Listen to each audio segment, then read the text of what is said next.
Hello दोस्तों, जय श्री राम।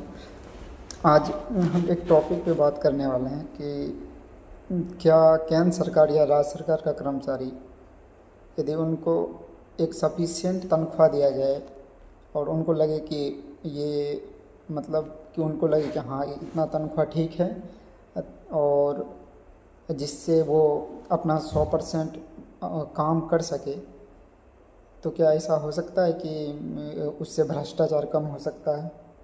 क्योंकि शायद कहीं ना कहीं ये जो भ्रष्टाचार होते हैं, शायद ऐसा भी तो हो सकता है कि उनको कम तनख्वाह की वजह से उनका नीड ज़्यादा है और उनको कम पैसा मिल रहा हो।